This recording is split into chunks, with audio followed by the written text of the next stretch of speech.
नमस्कार, आप देख रहे हैं TV9 मध्य प्रदेश छत्तीसगढ़ दूसरे चरण का मतदान होने जा रहा है। बात करें सतना लोकसभा सीट की तो सतना लोकसभा सीट से बड़ा मुकाबला देखने को मिल सकता है, क्योंकि यहां अब मुकाबला त्रिकोणीय हो गया है।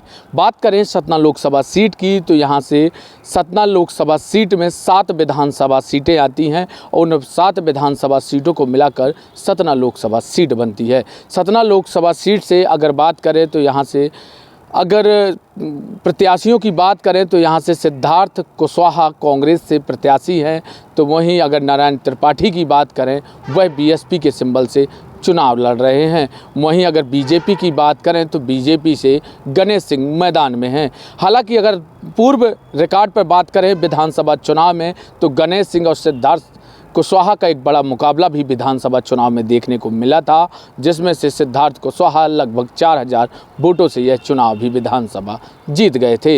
हालांकि चुनाव जीतने के बाद अब यहां से मैदान में लोकसभा चुनाव में कांग्रेस ने सिद्धार्थ को दोबारा कमान दे दी और सिद्धार्थ कुशवाहा को यहां से सतना लोकसभा सीट का प्रत्याशी बना दिया जाता है। और वहीं गणेश सिंह की बात करें, गणेश सिंह हार के बाद भी लोकसभा प्रत्याशी बीजेपी बना देती है। तो वहीं नारायण त्रिपाठी की बात करें तो 2023 के विधानसभा चुनाव में नारायण त्रिपाठी ने अपनी स्वयं की एक पार्टी बनाई थी विंध्य जनता पार्टी, जिसमें वह करारी हार का सामना भी करना पड़ा था।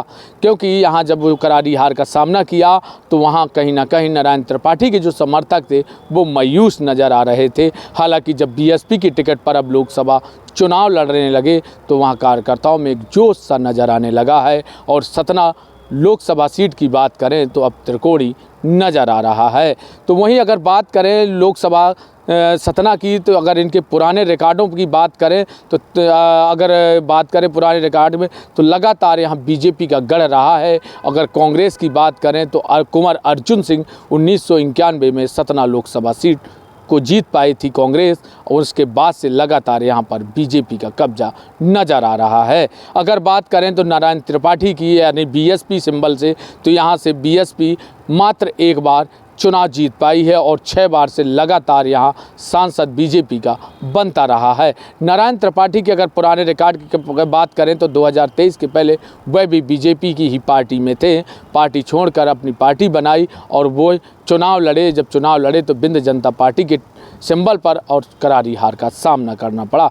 हालांकि इस लोकसभा पे अगर नज़र डालें तो इस सतना लोकसभा सीट में 17 लाख मतदाता अपना मतदान करेंगे और इस 17 लाख मतदाताओं का भाग्य किसके साथ जाता है, किसको चुनते हैं, ये 17 लाख वोटर तय करेंगे कि अब यह कुर्सी कांग्रेस या फिर बीएसपी या फिर बीजेपी पर जाएगी। हालांकि अगर इन बातों को अगर गौर करें तो यहाँ हमेशा ही SC ST निर्णायक माना जाता है सतना लोकसभा सीट में, क्योंकि इस बार बीजेपी ने कहीं अगर बात करें तो क्षत्रियों को साधने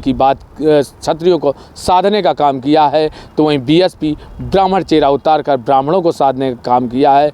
तो वहीं कांग्रेस ने अगर कहें तो सिद्धार्थ कुशवाहा को मैदान में उतार कर OBC वोटरों को साधने का काम किया है। अब देखना यह होगा कि 26 तारीख को दूसरे चरण में जब मतदान होगा और आने वाले 4 तारीख को जब मतगणना होगी, देखना यह होगा कि सतना लोकसभा सीट पर कौन फतेह करता है। छतरपुर से TV9 के लिए प्रदीप सिंह।